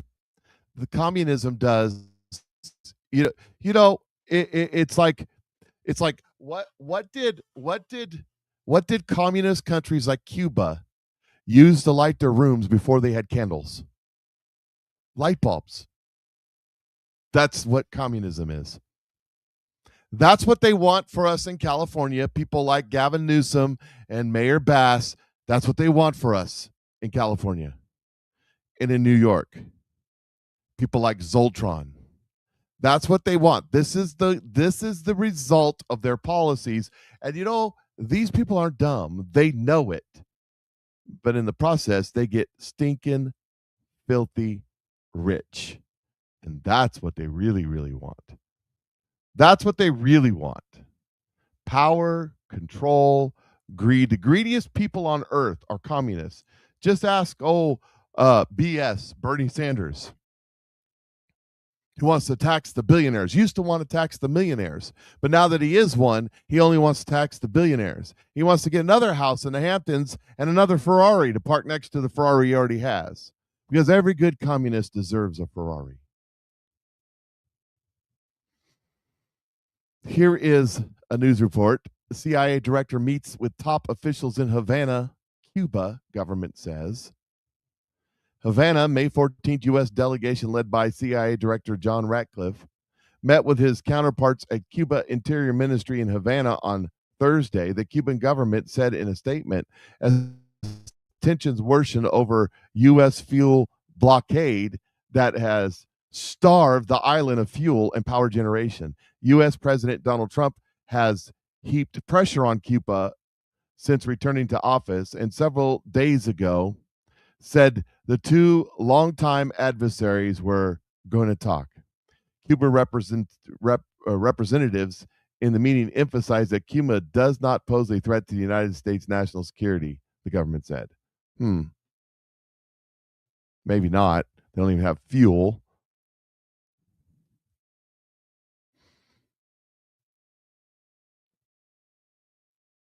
Yeah, right here. This is the one I wanted. Cuban authorities have announced, let me put it on the screen, absolutely no fuel left in the country and cut power to this country's eastern provinces indefinitely. Are you prepared? Havana has been under continuous blackout for the last 24 hours. Although authorities claim that they are rationing power, new protests have been recorded in Cuba as Cuba authorities describe the situation as critical. Are you prepared? Remember, you asked me, you talked about gas prices, and I kind of told you the problem with gas prices, along with prices of everything else, along with availability of everything else, is government. It's not the Cuban people or the Cuban economy that's causing this problem. It's the Cuban government that's causing this problem. Are you prepared? Do you have a few days or a week or a couple of weeks or a month worth of shelf-stable food and water just in case? I'm just saying. Many Americans, not that watch the Patriot Mike show for the most part, but many Americans are unprepared for a situation like that to happen. And situations like that could happen. That's the point. That's why you should be prepared. Mike, shut up. Prepared means to prepare, to be ready in advance. Emphasize the because when the crap hits the fan, you're not going to be able to go out and find the things and the resources that you need to survive, because they'll be gone in a blink of an eye. New ruling that I find very interesting, and that is this yesterday. This is going to have, if you're a truck driver, I know several of my fans and audience are truck drivers. Breaking, U.S. Supreme Court has ruled 9-0 that freight brokers can be held liable if they negligently hire unsafe trucking companies, including those illegal alien and foreign drivers who violate CDL rules and cause accidents. That's what the Supreme Court just ruled. Also in the world today, we'll get back to that in a second. Also in the world today, Saudi Arabia is discussing potential non-aggression pact between Middle East states and Iran as part of a post-conflict planning after tensions in the region rise, diplomats said. Riyadh is looking at the 1970s Helsinki Accords as a model. Now, let me point something out to you. Saudi Arabia, for the last week, Saudi Arabia and the UAE have been bombing the snot of Iran. We're in a ceasefire between the United States, Israel, and Iran. But Saudi Arabia, and I bet you they're coordinating with the United States, hitting the targets the United States want to hit. What do you think? I bet you the United States is paying for the fuel and giving them bombs. What do you think? Oh, yeah.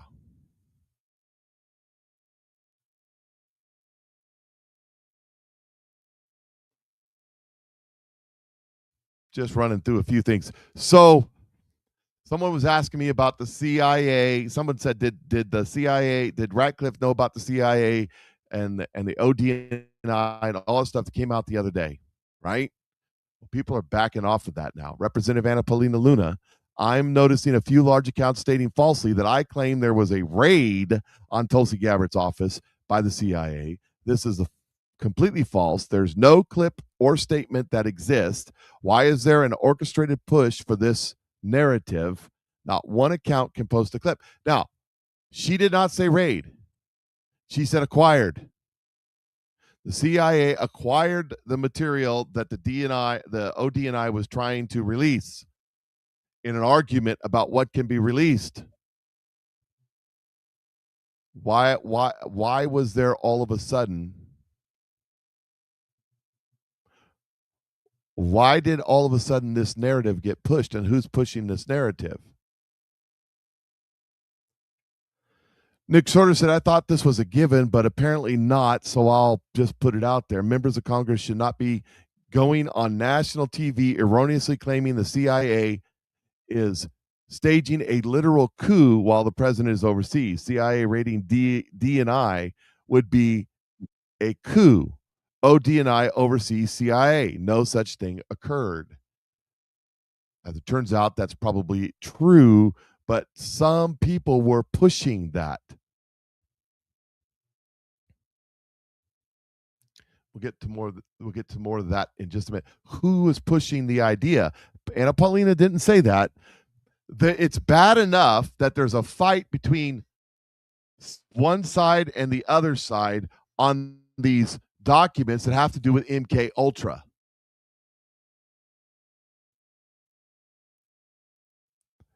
But then people were pushing this story to the extreme, including Jesse Waters and Fox News.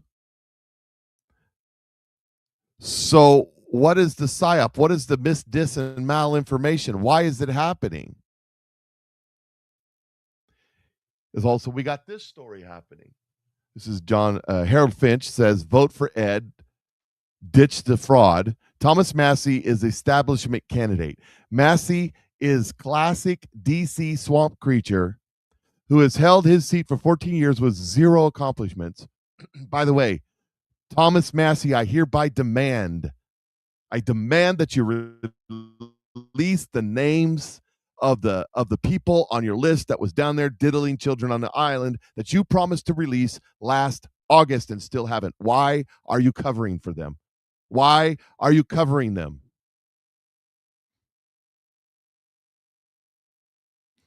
Ed Garland has never served in public. He's the one running against him. He only served America as a U.S. Navy SEAL commander. So vote for that guy, they're saying. I can't vote for him. Tuesday is the race. We'll find out. This says, tell me again how conservative Massie is. Ro Khanna, liberal, communist, fascist extraordinaire, and not a very bright feller.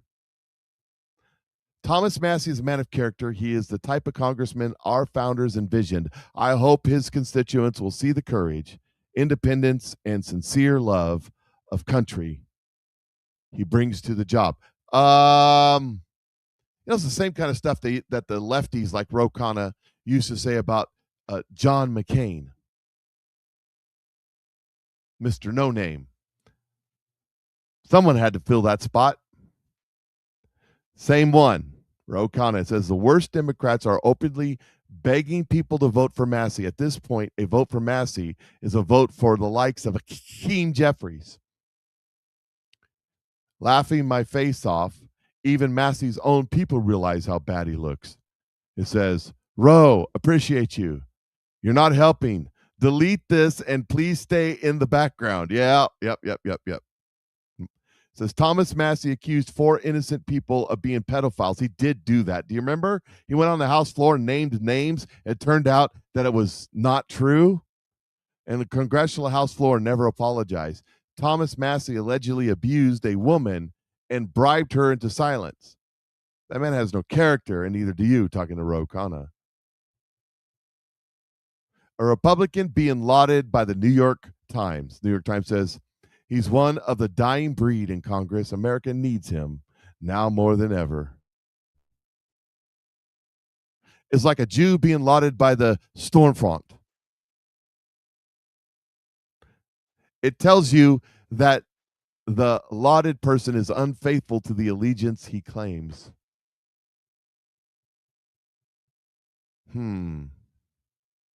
Nothing says Kentucky conservative like a California communist endorsement. Just pointing out, you'll know a man by his friends. And there's some more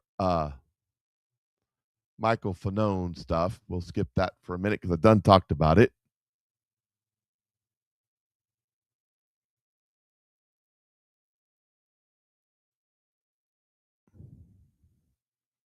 Let's see what else we got.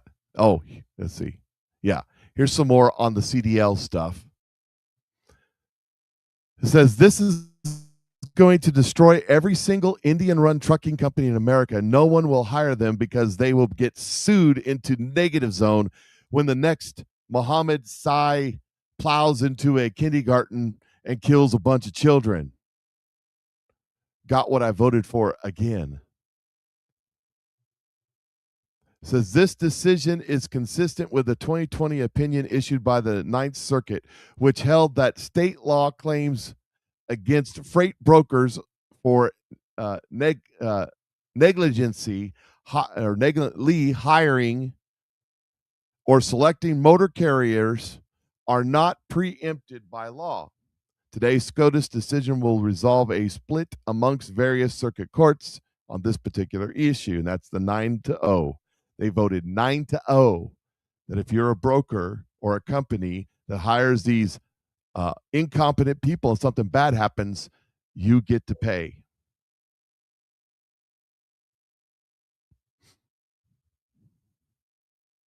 It says Justice Barrett delivered the opinion of the court. Justice Kavanaugh concurs, joined by Alito.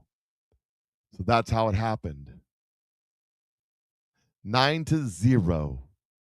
So the trucking company is about to change.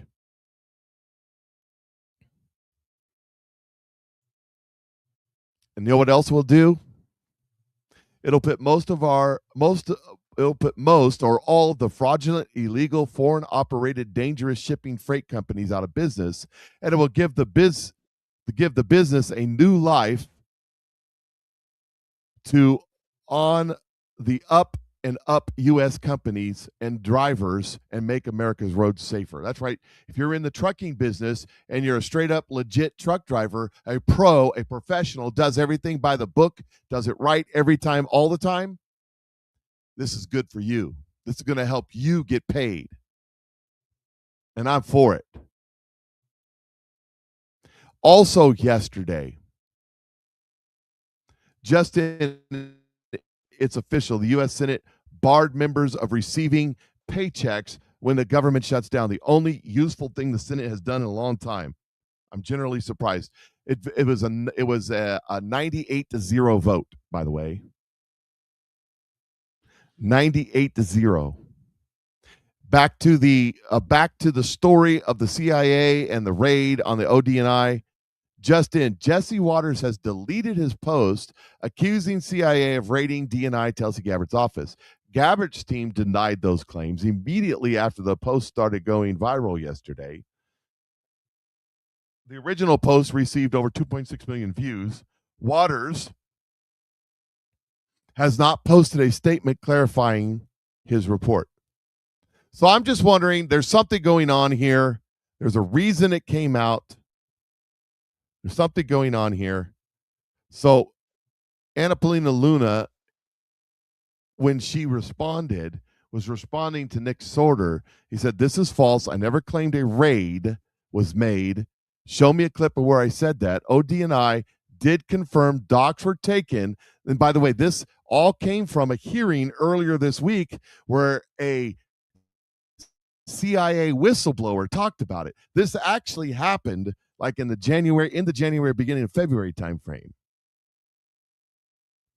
ODNI did confirm docs were taken that were under their jurisdiction. That is a problem. Also, this directly based off of whistleblower testimony and ODNI. I don't know what low-level staffers you were talking to, but this is directly confirmed. Hence, preservation of documents letters from oversight signed by the chairman. Also, isn't it ironic that you have such a wild, out-of-context claims about me, and yet a few months ago, you crashed a meeting talking to Nick Sorter, I believe. You crashed a meeting in my office that you were uninvited to, that I was hosting, and I let you stay. Yeah. Must be so bad that you show up to my office to chill. And that was not your first time you came in. You sound sour grapes. So, I don't know what's going on here. I don't know what's going on here. It is 100% factual that the CIA and the ODNI are in dispute about these documents. It's 100% factual that is happening. The question is, when and how did it happen? And why did it happen? And it was all about the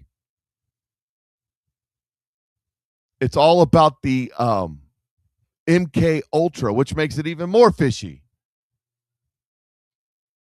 So there's a lot there, a lot going on. But you can't believe everything you see on the internet. Sometimes stuff on the internet ain't entirely accurate. Kind of like Fat JD.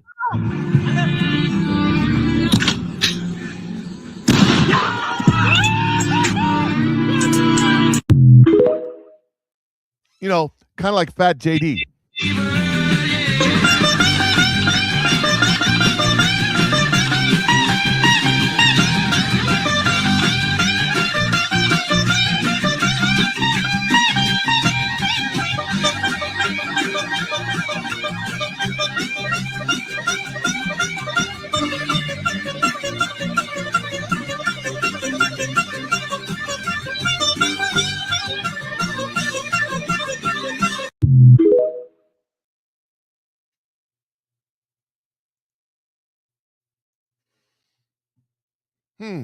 Interesting. Don't have an answer for that one. Here's a story.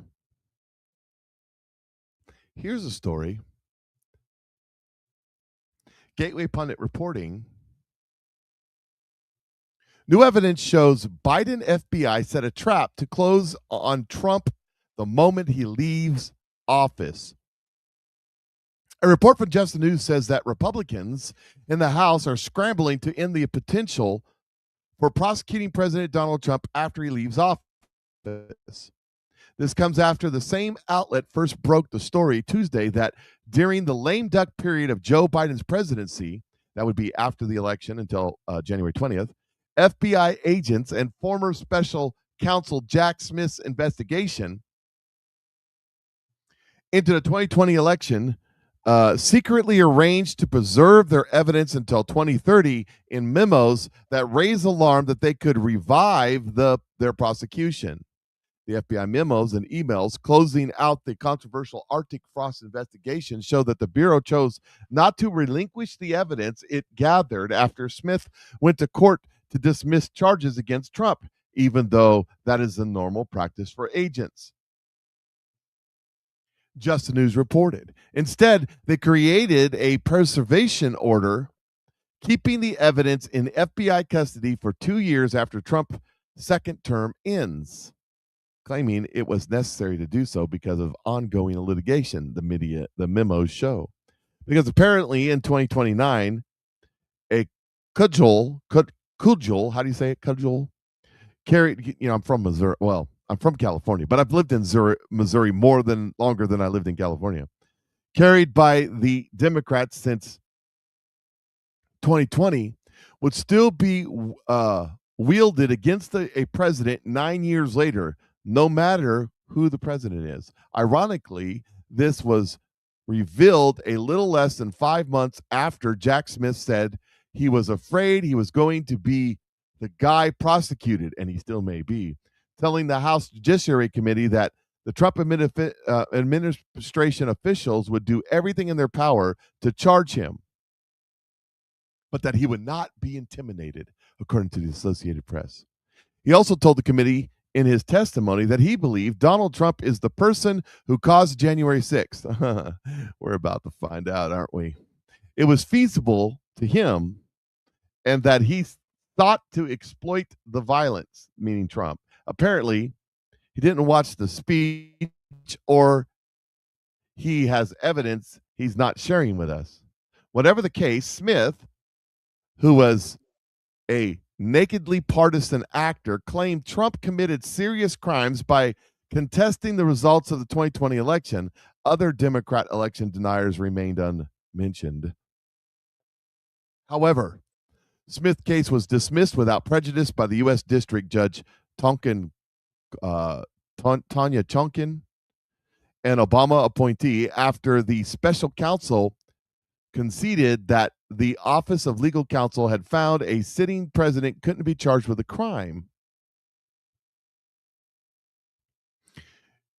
You would think this would be the end of the whole thing, but you may have noticed the whole without prejudice thing.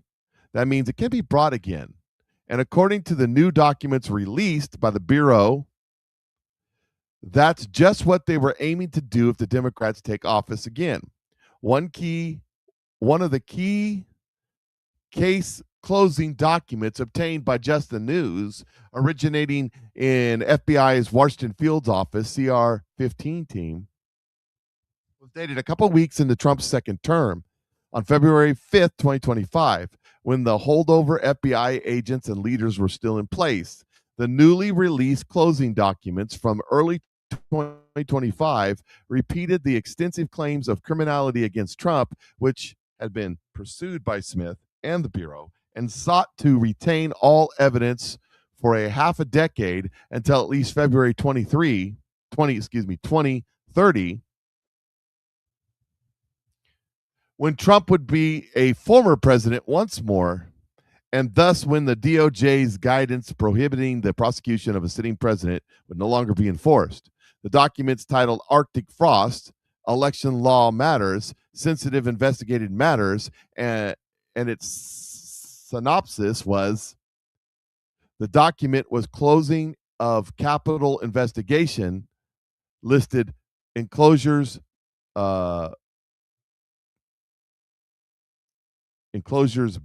butterizing the document were a deputy special counsel concurrence and the retention of evidence approval. So they're wanting to keep the stuff. They want to come back to it if they get in power again. The American people deserve to know this egregious weaponization of power to target political opponents, and President Trump happened inside the institution meant to protect them. FBI Director Kash Patel told the outlet Tuesday, "We shut down the weaponized CR-15 squad, and we are going to keep following the focus until there's full accountability. The FBI exists to protect the country, not preserve political prosecutions for the future." So there is that. They tried to have it set up so that they could go and get him later, which, sounds good.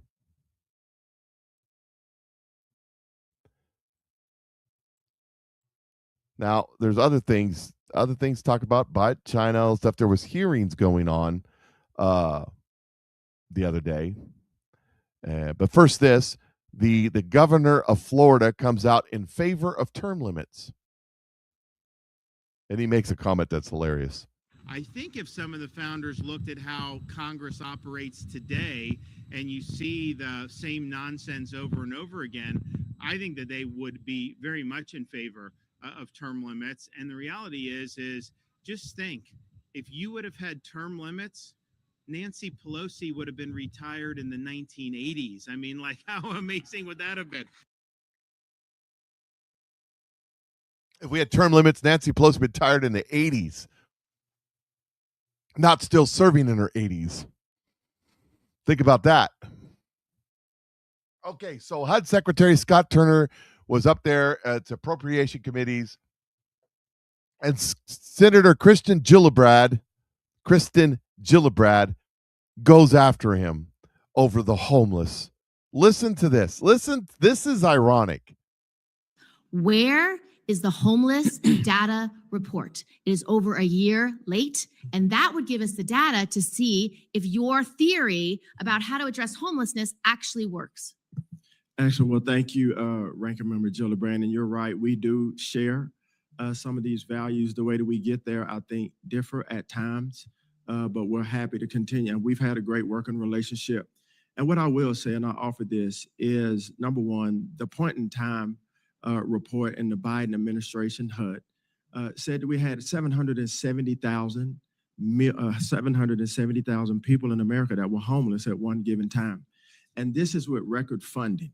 So we have record funding, but yet we have an increase in right. So what is your record? Yes, You've ma'am. had this job for well over a year. I just want to know, did you get the number down? Do we have 700,000 homeless still? Or is it 1 million or 1.5 million? So I get you want to do things differently. Indeed. And this committee will support you as long as the goals are good. Okay, but good. where's the results? The report is delayed over a year. Over a year. Can I we have offer this to you? Yes, but Can we I have no. offer this I to just you? don't want to hear about what you don't like about the Biden administration. good. You're in charge. Yeah. You have a vision. Let's see it. Let's see Good. the results. And you know what I do? I thank God that I'm in charge so we can do stuff different. Because the plays that were ran before I got here, they failed. I've been here. Let me speak, if you will. I got here. You said I have been here a little bit over a year. But you all had, during the Biden administration, 4 years. Stop And it talking was about record Biden. funding. Talk about It's your record. funding. This is and so. This homelessness is went so. up. This If is I may, so inaccurate, Ranking Member Gillibrand. unhelpful, and doesn't let this committee do our Madam job. Chair, if I may, the point in time report would be out by now if we did not have an unprecedented government shutdown. It would be out by now. If we weren't in constant litigation, it would be out by now. HUD has a great form. We have a great team, and we move very expeditiously. In what way But does during we could litigation? not Okay, work during Mr. the government Secretary, shutdown. I think you're obfuscating. I'm not What obfuscating. way I'm just does stating the facts. litigation I'm slow stating the down your facts. report? A government shutdown helps us to not be able to work. It was a Oh, I government get shutdown. that. But tell me about the point in- litigation. the point in time report would be out right now if we did not have a government shutdown.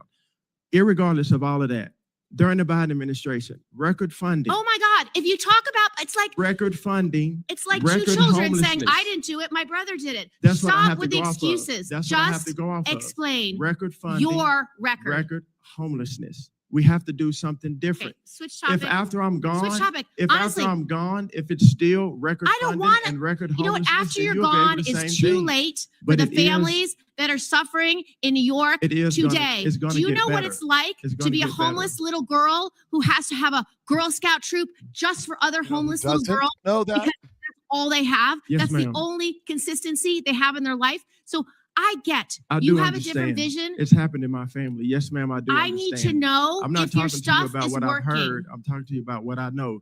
And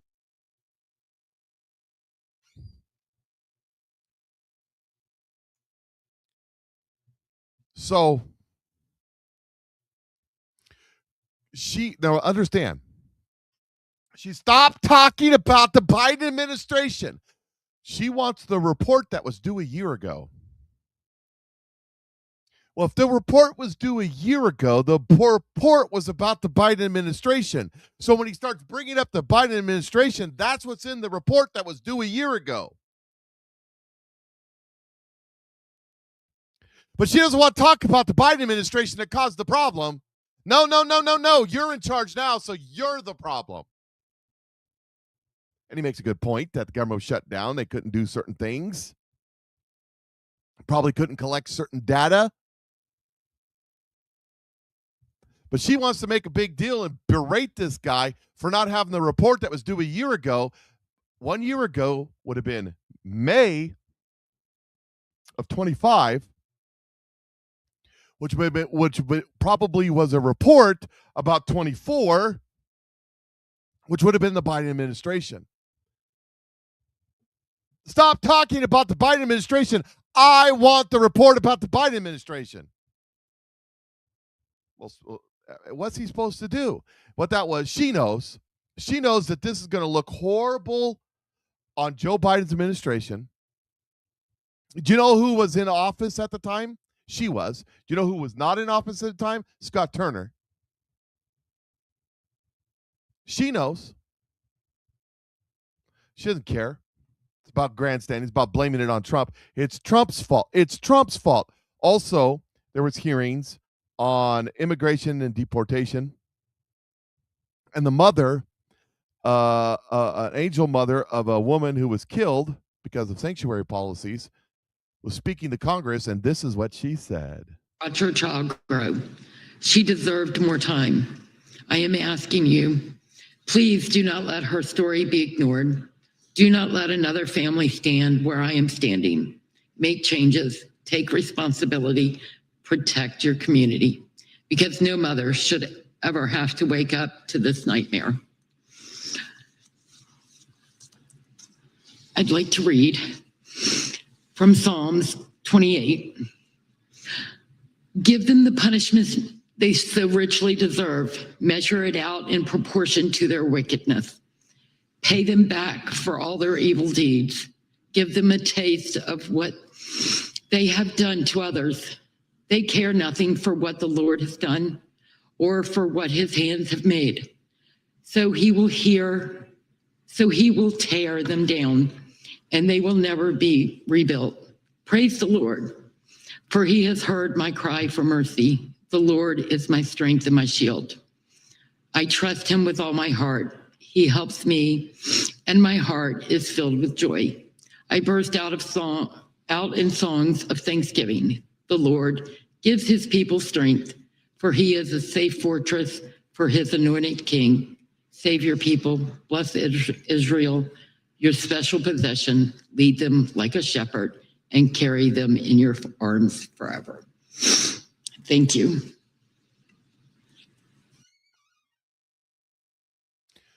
She read that to Congress. I bet many of them bursted in flames. We didn't get it on video, but I bet it happened. Here's a little bit more of Gillibrand blasting the HUD secretary over nothing. I don't think this is a repeat. I'm gone if it's still record I don't funded want and record You know what? homelessness, After then you're you'll be able gone to is same too thing. late for But the it is- families that are suffering in New York today. it's gonna Do you get know what better. it's like It's to gonna be a get better. homeless little girl who has to have a Girl Scout troop? Yeah, it's a remake. Did you catch what he said? Yeah, I know what it's like. Because he had an uncle who was homeless and suffered from mental illness, and they took him in and took care of him. Oh yeah. She doesn't know what it's like because she's done nothing in her life. Yeah, I said that. She's done nothing but be a politician. Somebody was commenting that she's her senator in the car, or their senator in the comment section. Been there 17 years. Let's see. Here's some more. Here, well, I'm going to skip that one. Let's see what else we got. Here is Jordan. It's 5 minutes long. I'm running out of time. I'm trying to fit stuff in that I can fit in. So here we go. Here we go. Absolutely had it with the GOP. Remember, our biggest problem in this country is the GOP. Absolutely had it with the GOP. JD Vance is out there finding fraud everywhere. President Trump is cutting deals in China. Marco Rubio is pulling all-nighters. And the GOP can't even vote on the SAVE Act. What are the GOP doing? Well, the GOP, they hate you. They hate MAGA. They hate the country as it's founded. They hate everything about everything that has to do with anything about this country. That is their standard operating procedure. And it shows. And they're not going to pass the SAVE Act because they don't want it. They want to take advantage of the opportunity when the opportunity is theirs. They don't want it. And whether you like it or not, it's true. We'll end with this. This Sunday is the 250th anniversary deal, starting off with a rededication of our country. A stage is going up on the National Mall, but it isn't for your typical concert. For 9 hours this Sunday, from 9 a.m. to about 6 p.m., some of the biggest names in religion, Franklin Graham, Cardinal Timothy Dolan, Pastor Samuel Rodriguez, they are going to be leading what's being called Rededicate 250, a national jubilee of prayer, praise, and Thanksgiving. As you can see, crews are working overnight to set up this stage, a very neoclassical look similar to the Lincoln Memorial. You see the columns there. A description online says the event is meant to give thanks for God's presence in our national life throughout 250 years of American history and asking for his guidance for the next 250. Now, I know you see those ginormous speakers up on the stage. There will be music, like, for example, the United States Marine Band, the United States Navy Band will be playing, and a bunch of other groups. Just a big heads up if you want to come here. There's fencing and there's security measures everywhere. And again, we're still several days away from this. A lot of the mall is fenced off because there's a bunch of things happening on the mall this weekend. So best bet's going to be Metro. My name is Joseph. I'm a local news reporter. Follow along because I'm always talking about things happening in our nation's capital. So everybody, fast, pray, seek God's guidance this weekend as President Trump and his administration rededicate our country back to God. And I think that God is going to hold to account this country, and because of this, he's going to have to clean the house because it needs some cleaning. I'm just a saying. So it's Friday. You know what that means. Turn things off. Put your feet up. Say your prayers. Spend some time before God, but also take a break. Don't watch television. Don't watch the media unless you turn it on Sunday to watch what's going on in D.C. The uniparty will burst into flames, says Marine in the Woods. Exactly. God is in control, and it's going to be good what's coming. Get ready for what God is doing. You already see it beginning. And it's going to get much crazier. I've been seeing some prophetic word about the June, July, August timeframe. So we'll see. Mike will probably agree with that. We will see. Hang in there. God is in control. Patriot Mike is out.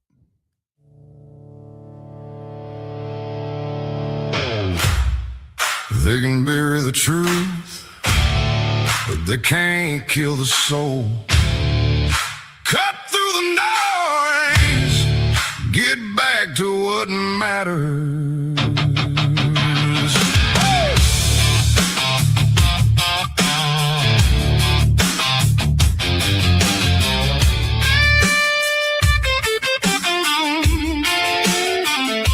Stomp that floor, raise that hand, hear that truth roll across the land.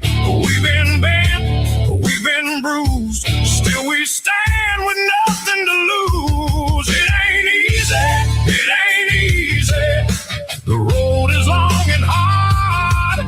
We stand for our freedom right here in our own backyard. Yes, Patriot Mike, standing tall and free. Patriot Mike, for you and for me.